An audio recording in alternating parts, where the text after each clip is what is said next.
Hello everyone, welcome to live study. आज इस video के माध्यम से हम छत्तीसगढ़ राज्य की न्यायिक सेवा परीक्षा के संबंध में सीआरपीसी वाले भाग से कुछ एमसीक्यूज आपके साथ डिस्कस करेंगे। सो स्टूडेंट्स, आप अगर चैनल को पहली बार विजिट कर रहे हैं तब चैनल को सब्सक्राइब कर लें तथा उसके पास बने बेल आइकन बटन को प्रेस कर लें जिससे कि सभी वीडियोज के नोटिफिकेशन आपको मिल सके। छत्तीसगढ़ न्यायिक सेवा परीक्षा से संबंधित एमसीक्यूज के साथ साथ ये वीडियो अन्य राज्यों की न्यायिक सेवा परीक्षा के लिए जिनमें सीआरपीसी वाले भाग से एमसीक्यू पूछे जाते हैं उन सभी के लिए भी आप इस वीडियो को फॉलो कर सकते हैं। कुछ वैकेंसियां आई हुई हैं, उनके संबंध में हम आपको पूर्व के विज्ञापन में भी अवगत करा चुके हैं। यहाँ भी आपको सारांश रूप में मैं आपको बताना चाहूँगा। आईसीएसआई जो कि एक गवर्नमेंट कंपनी है, इसमें आपके एग्जीक्यूटिव लॉ की भर्ती के संबंध में 3 पोस्टें हैं और इसकी जो लास्ट डेट है ये 9 तारीख है। ठीक है, 9 जुलाई इसकी लास्ट डेट है। तो आप इसके संबंध में विजिट करें। 5 इयर्स का एक्सपीरियंस मांगा हुआ है, मिनिमम 35 साल एज तथा लॉ की डिग्री आपके पास होनी चाहिए। आप www.icsi.edu पर जाकर के विजिट कर सकते हैं, इसके संबंध में पूरी जानकारी ले सकते हैं।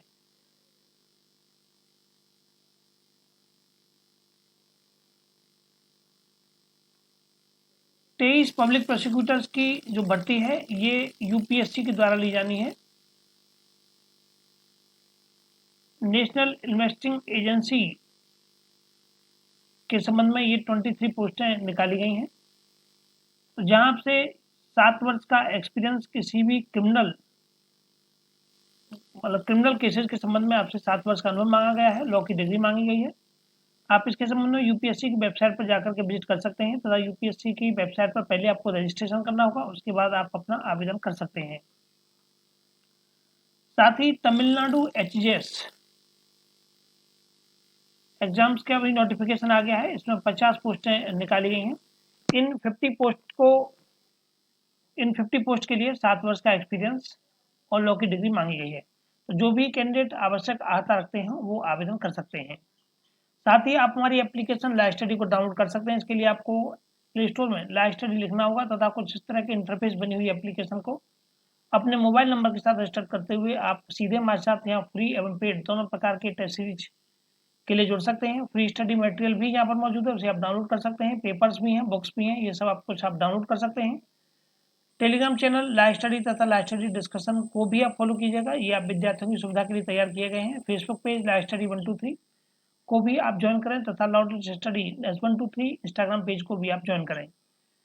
यहाँ पेड टेस्ट सीरीज में आपको 20 प्रश्न प्रतिदिन की हिंदी माध्यम रेगुलर टेस्ट सीरीज मिलेगी। इस टेस्ट सीरीज के माध्यम से आप एक दिन में किसी एक विषय पर 20 MCQs पा सकते हैं। ये 15,000 प्रश्नों की एक वर्ष की श्रृंखला है। छत्तीसगढ़ सिविल जज के लिए टेस्ट सीरीज लॉन्च की जा रही है। इसके लिए आपको हमारी एप्लीकेशन लाइव स्टडी को डाउनलोड करना होगा तथा लाइव स्टडी के एप्लीकेशन के माध्यम से आप लाइव क्लासेस का लाभ उठा सकते हैं। लाइव क्लासेस यहाँ आपको विभिन्न राज्यों की न्यायिक सेवा परीक्षा के लिए प्रोवाइड की जाती हैं। अधिक जानकारी के लिए आप हमारे व्हाट्सएप नंबर 9219160065 पर भी कांटेक्ट कर सकते हैं। 9219160065। प्रारंभ करते हैं हम सीआरपीसी वाले भाग से एमसीक्यूज को। पहला प्रश्न है कि सत्र न्यायालय दोष सिद्धि के विरुद्ध अपीलीय शक्ति का प्रयोग दंड प्रक्रिया संहिता की किस धारा के अंतर्गत करता है।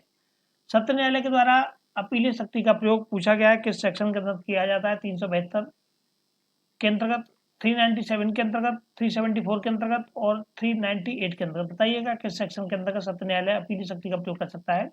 ध्यान रखिएगा कि अपीलीय शक्ति का जो प्रयोग किया जाता है ये मेट्रोपॉलिटन मजिस्ट्रेट, ये आपका किन किन न्यायाधीशों के किन किन मजिस्ट्रेटों के आदेश के विरुद्ध किया जाता है। तो महानगर मजिस्ट्रेट अर्थात मेट्रोपॉलिटन मजिस्ट्रेट, सहायक सेशन न्यायाधीश, ठीक है, मेट्रोपॉलिटन मजिस्ट्रेट, सहायक सेशन न्यायाधीश, प्रथम वर्ग मजिस्ट्रेट, द्वितीय वर्ग magistrate, judicial magistrate first class, judicial magistrate second class के द्वारा अगर दोष सिद्धि की जाती है तो उनके संबंध में हम यहाँ अपीलीय शक्ति का प्रयोग करते हैं। कौन करता है? सत्र न्यायालय करता है। धारा 325 के अधीन यदि कोई दंडादेश पारित किया गया है तो उसके संबंध में, और यदि किसी मजिस्ट्रेट के द्वारा 360 के अधीन कोई आदेश दिया गया है या कोई दंडादेश पारित किया गया है, ठीक है, 325 और 360, ठीक है, सेक्शन 300 और 365, सॉरी, सेक्शन 325 और 360, ठीक है, धारा 360 के अधीन अगर कोई आदेश पारित किया गया तो उसके संबंध में सेशन न्यायालय के समक्ष हम अपीलीय शक्ति का प्रयोग कर सकते हैं। मतलब सेशन न्यायालय अपील शक्ति का प्रयोग कर सकता है। तो ऑप्शन क्रमांक यहाँ पर सी था इसका, सेक्शन 374। प्रश्न अगला है कि दंड प्रक्रिया संहिता की किस धारा के अंतर्गत फरार व्यक्ति की संपत्ति की कुर्की का आदेश उद्घोषणा किए जाने के पश्चात किसी भी समय दिया जा सकता है। 4 ऑप्शन आपको दिए गए हैं, बताइएगा सही आंसर क्या है। 4 ऑप्शन ध्यानपूर्वक पढ़िएगा और पढ़ने के बाद में सही आंसर दीजिएगा, सही आंसर क्या है। सेक्शन 83, सेक्शन 82, सेक्शन 84 तथा सेक्शन 85, कौन सा आंसर यहाँ पर सही है।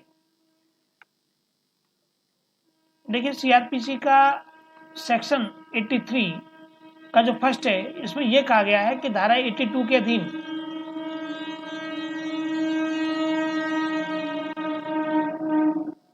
धारा 82 के अधीन उद्घोषणा जारी करने वाले न्यायालय को यदि ऐसा प्रतीत होता है तो वैसे कारणों को लेखबद्ध करेगा और लेखबद्ध किए जाने के बाद वो उद्घोषणा, ठीक है, उद्घोषणा की जो उसकी फरारी की उद्घोषणा है, जो वो फरार है उसके सब के बाद में संपत्ति की कुर्की की उद्घोषणा की जानी है। ठीक है, तो उद्घोषणा किए जाने के पश्चात किसी भी समय उद्घोषित व्यक्ति की संपत्ति, स्थावर संपत्ति, ठीक है, या जंगम संपत्ति, कोई भी हो संपत्ति किसी भी प्रकार की हो सकती है, स्थावर संपत्ति भी हो सकती है और जंगम, ठीक है, मूवेबल और इमूवेबल दोनों प्रकार की किसी भी प्रॉपर्टी के संबंध में वो उसकी कुर्की की, ठीक है, उसकी कुर्की के संबंध में उद्घोषणा जारी कर सकता है। ठीक है, कुर्की के संबंध में उद्घोषणा जारी कर सकता है, किसी भी समय कर सकता है। तो इस प्रश्न का यहाँ पर सही आंसर है ऑप्शन क्रमांक ए, सेक्शन 83। ठीक है, सेक्शन 83 के अंतर्गत ऑप्शन क्रमांक ए इसका यहाँ पर सही आंसर है। प्रश्न अगला है कि दंड प्रक्रिया संहिता की कौन सी धारा ये प्रावधान करती है कि सत्र न्यायालय द्वारा पारित मृत्यु दंडादेश को निष्पादित करने से पूर्व उच्च न्यायालय की पुष्टि आवश्यक होती है। धारा 368, धारा 366, धारा 371 और धारा 369 किस सेक्शन के अंतर्गत ये कहा गया है। दंड प्रक्रिया संहिता की कौन सी धारा प्रावधान करती है, बताइएगा सही आंसर क्या है। 4 ऑप्शन आपको दिए गए हैं, बताइएगा सही आंसर। तो इस प्रश्न का सही आंसर है ऑप्शन क्रमांक 366, ऑप्शन क्रमांक बी। ठीक है, ऑप्शन क्रमांक बी सेक्शन 366 ये प्रावधान करता है कि जब सेशन न्यायालय किसी व्यक्ति को, किसी अभियुक्त व्यक्ति को मृत्यु दंडादेश देता है तो कार्रवाई को उच्च न्यायालय को प्रस्तुत किया जाता है। ठीक है, कार्रवाई क्या करती है, कार्रवाई उच्च न्यायालय को प्रस्तुत की जाती है और ऐसा दंडादेश तब तक निष्पादित नहीं किया जाएगा जब तक उच्च न्यायालय के द्वारा उसकी जो पुष्टि नहीं कर दी जाती। ठीक है, उच्च न्यायालय उसकी पुष्टि नहीं कर देता और जब तक पुष्टि नहीं हो जाती है तब तक ऐसे अभियुक्त व्यक्ति को जेल के सपोर्ट कर दिया जाता है। ठीक है, वारंट के द्वारा, ठीक है, मृत्यु दंडादेश जिसको दिया गया है उसको न्यायालय वारंट के अधीन दोषित व्यक्ति को जेल की अवरक्षा के लिए सपोर्ट कर देता है। ठीक है, जेल की अवरक्षा के लिए उसको सपोर्ट कर दिया जाएगा। ऑप्शन क्रमांक 20 का यहाँ पर सही आंसर है। ठीक है, ऑप्शन क्रमांक बी।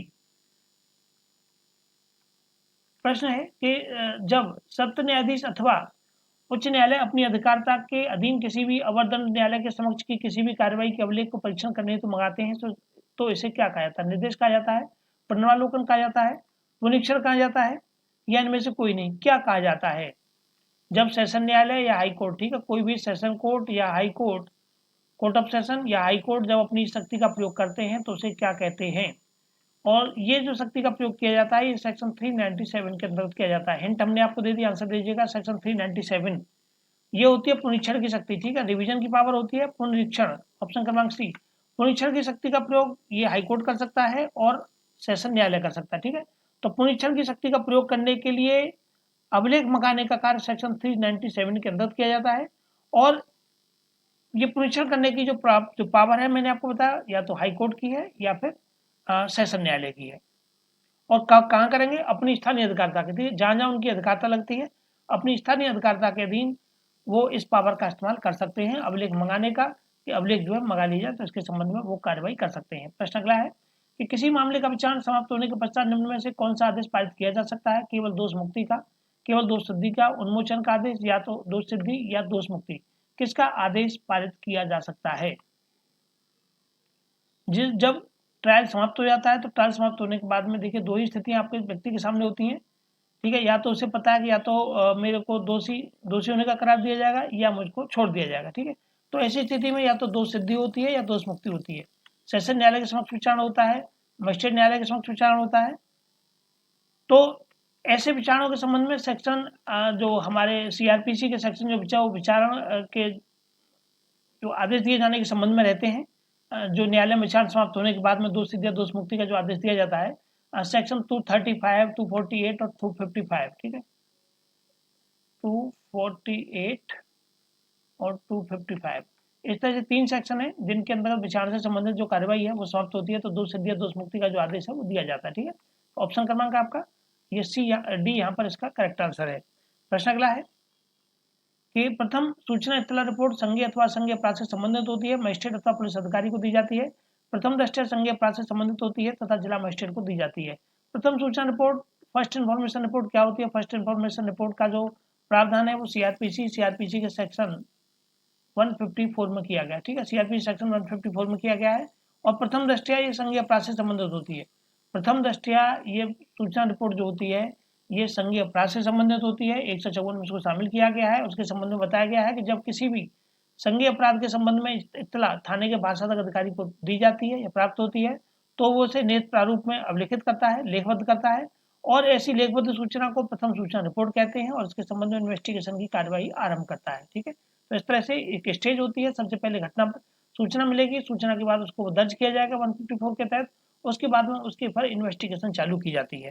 ठीक है, तो ऑप्शन क्रमांक सी यहाँ पर इसका सही आंसर। ठीक है, प्रश्न अगला है कि दंड प्रकार संहिता की किस धारा के अधीन किसी व्यक्ति को जिसे कि अपनी गिरफ्तारी की आशंका है अग्रिम जमानत मंजूर की जा अपनी ठीक है, जिसे कि व्यक्ति को अपनी गिरफ्तारी की आशंका है उसके संबंध में उसकी जमानत मंजूर की जा सकती है? बताएगा सही आंसर। किस प्रावधान के अंतर्गत उसकी जमानत को मंजूर किए जाने के संबंध में बताया गया है?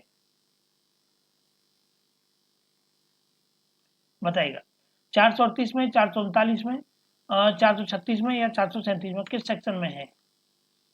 जिस व्यक्ति की अपनी जिस व्यक्ति को अपनी गिरफ्तारी की आशंका है तो उसके संबंध में वो अपनी गिरफ्तारी से बचने के लिए, देखिए ये तो आप जानते हैं कि अग्रिम जमानत एंटीसिपेटरी बेल का प्रावधान है वो हाई कोर्ट के समक्ष हो सकता है या सेशन न्यायालय के समक्ष हो सकता है। ठीक है, इन दो कोर्ट्स के तहत होता है। और इसके संबंध में सेक्शन 438 ऑप्शन क्रमांक ए इसका सही आंसर है। अग्रिम जमानत को मंजूर कराए जाने के संबंध में सेक्शन 438 प्रावधान करता है। इसमें अग्रिम जमानत संबंधी प्रावधान किए गए हैं। किसी भी अजमानतीय ठीक है किसी भी अजमानतीय अपराध के संबंध में जब किसी व्यक्ति को अपनी गिरफ्तारी के संबंध में आशंका होती है तो व्यक्ति इस सेक्शन के तहत हाई कोर्ट या कोर्ट ऑफ सेशन के समक्ष में जा सकता है। ठीक है, अग्रिम जमानत या एंटीसिपेटरी बेल लेने के लिए तो दो ही कोर्ट होते हैं जिनको कि ये राइट रहता है। प्रश्न अगला है कि दंड विधि का उद्देश्य अपराधों को रोकना होता है तथा कुछ परिस्थितियों में एक प्राइवेट व्यक्ति भी दूसरे व्यक्ति को गिरफ्तार कर सकता है। तो दंड विधि का उद्देश्य ये करेक्ट है। दंड विधि का उद्देश्य जो है वो प्राइवेट के अपराधों को रोकना होता है। इसके संबंध में ऑप्शन दिए गए हैं, ए और आर दोनों सही है, आर ए का सही स्पष्टीकरण है। ए आर दोनों सही है परंतु आर ए का सही स्पष्टीकरण नहीं है। ए सही है परंतु आर गलत है तथा ए गलत है परंतु आर सही है। तो देखिए ये कंफर्म सी बात है कि दंड विधि का जो उद्देश्य है, दंड संहिता या दंड विधि जो भी लागू की गई तो उसका तात्पर्य उसका उद्देश्य यही था कि कहीं ना कहीं जो अपराध होते हैं उन अपराधों को रोका जाए। इसके लिए पावर जो एक साधारण व्यक्ति को भी पावर दी गई। ठीक है, साधारण व्यक्ति को भी पावर दी गई है कि वो किसी व्यक्ति को गिरफ्तार कर सकता है। तो ए और आर दोनों सही है तथा आर ए का सही स्पष्टीकरण। ठीक है, सेक्शन 151 देखिए सीआरपीसी का अध्याय 8 और अध्याय 10 से संबंधित जो प्रावधान है वो, और सेक्शन 43 जो कि एक प्राइवेट व्यक्ति द्वारा किसी व्यक्ति को गिरफ्तार किया जा सकता है यदि वो उसकी उपस्थिति में कोई अजमानतीय संघीय अपराध करता है। ठीक है, तो दो बातें हैं कि अजमानतीय अपराध करता है और संघीय अपराध करता है।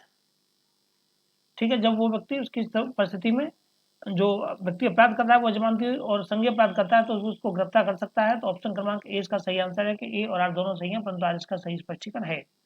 2 वर्ष से अधिक कारावास से दंडनीय अपराधों का संबंध किससे होता है? समन मामले से, वारंट मामले से होता है या फिर उपरोक्त दोनों से होता है या उपरोक्त में से कोई नहीं।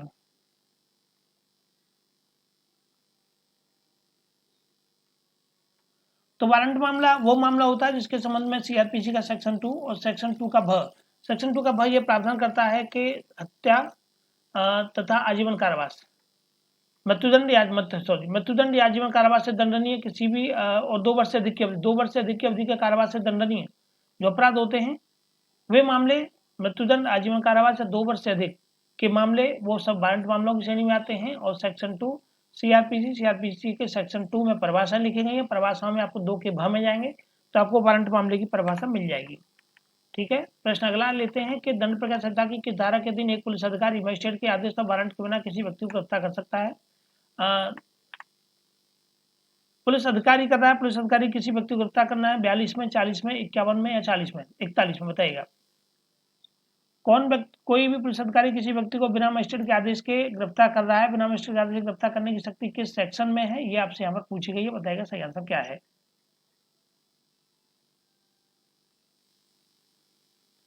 ये प्रावधान दंड प्रक्रिया संहिता में कोई पुलिस अधिकारी किसी व्यक्ति को मजिस्ट्रेट के आदेश और वारंट के बिना गिरफ्तार कर सकता है, सेक्शन 41 में दी गई है। ठीक है, सेक्शन 41 में ये प्रावधान किया गया है। ऑप्शन क्रमांक डी इसका यहाँ पर करेक्ट आंसर। ठीक है, ऑप्शन क्रमांक डी। प्रश्न अगला है कि दंड प्रक्रिया संहिता की किस धारा के दिन एक व्यक्ति जिसके विरुद्ध न्यायालय के द्वारा जारी वारंट की तामील नहीं हो पा रही है फरार घोषित किया जा सकता है? 81 में, 83 में, 82 में या 84 में? किसी व्यक्ति को फरार घोषित किया जाता है किस सेक्शन के अंतर्गत?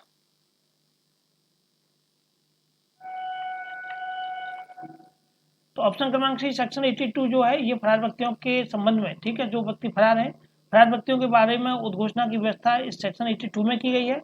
और इस धारा में जबकि एक व्यक्ति जिसके विरुद्ध न्यायालय के द्वारा कोई जो जारी वारंट है उसकी तामील नहीं हो पा रही है, ठीक है, वारंट की तामील नहीं हो पा रही है, तो ऐसे व्यक्ति को फरार घोषित कर दिया जाता है। ठीक है, वारंट तामील नहीं हो रहा तो ऐसे व्यक्ति को फरार घोषित कर दिया जाता है। ऑप्शन क्रमांक सी इसका यहाँ पर करेक्ट आंसर है।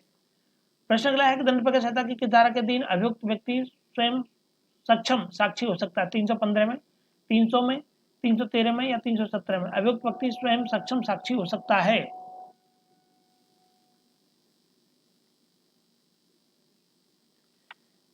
सेक्शन 315 के अंतर्गत कोई भी अभियुक्त व्यक्ति जो कि किसी दंड न्यायालय के समक्ष अभियुक्त है तो प्रत्यक्षा के लिए सक्षम साक्षी होगा। और सेकंड कंडीशन ये होती है कि अपने विरुद्ध या फिर उसी विचारण में उसके साथ में आरोपित कोई अन्य व्यक्ति भी है, ठीक है, और उस अन्य व्यक्ति के विरुद्ध लगाए गए आरोपों को न साबित करने के लिए शपथ पूर्वक साक्ष्य दे सकता है। या तो किसी प्रत्यक्षा के लिए सक्षम साक्षी स्वयं है, ये प्रत्यक्षा के लिए सक्षम साक्षी होगा, या फिर अपने विरुद्ध या उसी विचारण में किसी अन्य व्यक्ति के विरुद्ध, किसी अन्य के साथ में उसको आरोपित किया गया है, आरोपित किसी व्यक्ति के विरुद्ध लगाए गए आरोपों को न साबित करने के लिए वो सक्षम साक्षी हो सकता है। ठीक है, तो ऑप्शन क्रमांक ए इसका यहाँ पर करेक्ट आंसर है।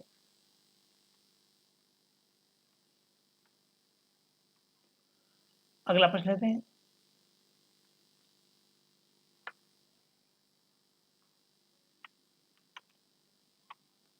अगला प्रश्न है कि निम्न में से कौन दंड प्रक्रिया संहिता की धारा 160-64 के अधीन संस्वीकृति कथन अभिलिखित करने के लिए प्राधिकृत है? एक पुलिस अधिकारी, एक कार्यपालक मजिस्ट्रेट, एक न्यायिक मजिस्ट्रेट या न तो न्यायिक मजिस्ट्रेट, दोनों कार्यपालक मजिस्ट्रेट। किसके द्वारा संस्वीकृतिकारी कथन लिखे जाते हैं? तो देखिए सेक्शन 164 ये प्रावधान करता है या तो कोई महानगर मजिस्ट्रेट, ठीक है, कोई महानगर मजिस्ट्रेट या न्यायिक मजिस्ट्रेट। धारा 164 के अधीन कोई भी संस्वीकृतिकारी जो कथन अभिलिखित किया जाएगा वो या तो किसी मेट्रोपॉलिटन मजिस्ट्रेट के द्वारा किया जाएगा या किसी जुडिशियल मजिस्ट्रेट या न्यायिक मजिस्ट्रेट के द्वारा किया जाएगा। ठीक है, कि ये तो 164 का एक ये प्रावधान करता है कि महानगर मजिस्ट्रेट या न्यायिक मजिस्ट्रेट चाहे मान लो उनको अधिकारता है या नहीं है, ठीक है, चाहे उनको उस मामले में अधिकारता है, उस मामले का विचार करने की शक्ति है या नहीं है, पावर है या नहीं है, लेकिन वो ऐसे किसी मामले में जो 164 के अधीन आते मामले हैं उनमें वो उसकी संस्वीकृति को अभिलिखित कर सकता है। ठीक है, अधिकारता है या नहीं है, इस अध्याय के अधीन तत्सम प्रवर्तित किसी अन्य विधि के अधीन भी वो इस तरह की संस्वीकृतिकारी कथनों को अभिलिखित कर सकता है। तो एक न्यायिक मजिस्ट्रेट करेगा, ऑप्शन क्रमांक सी यहाँ पर इसका सही है। अगर मेट्रोपॉलिटन मजिस्ट्रेट दिया जाता तो वो भी आंसर करेक्ट होता, मेट्रोपॉलिटन मजिस्ट्रेट या न्यायिक मजिस्ट्रेट कर सकता है, ऑप्शन क्रमांक सी इसका करेक्ट आंसर। प्रश्न अगला है कि दंड प्रक्रिया संहिता की धारा 482 के अधीन अंतर्निहित शक्तियों का उपयोग किसके द्वारा किया जाता है? सत्र न्यायालय के द्वारा, मुख्य न्यायिक मजिस्ट्रेट के द्वारा, उच्च न्यायालय के द्वारा या उच्च न्यायालय और सत्र न्यायालय दोनों के द्वारा। 482 के तहत शक्ति का जो प्रयोग है, सेक्शन 482 जो पावर दी गई है वो हाईकोर्ट को दी गई है। ठीक है, सेक्शन 482 की जो पावर है ध्यान रखिएगा वो हाईकोर्ट को दी गई है। प्रत्येक उच्च न्यायालय इसके तहत अपनी शक्ति का प्रयोग करता है। तो चलिए स्टूडेंट्स, आज के वीडियो के माध्यम से हमने यहाँ सीआरपीसी पर आधारित कुछ एमसीक्यू देखे, तो आप अधिक से अधिक वीडियो को शेयर करें जिससे कि ज़्यादा से ज़्यादा परीक्षार्थी वीडियो से लाभ उठा सके। Thank you for watching this section. साथ ही आप हमारी एप्लीकेशन लाइव स्टडी को अवश्य डाउनलोड कीजिएगा। यहाँ आपको फ्री एवं पेड दोनों प्रकार की टेस्ट सीरीज तथा विभिन्न राज्यों की न्यायिक परीक्षा के लिए टेस्ट सीरीज की सुविधा भी प्रोवाइड की जाती है। So thank you for watching this session.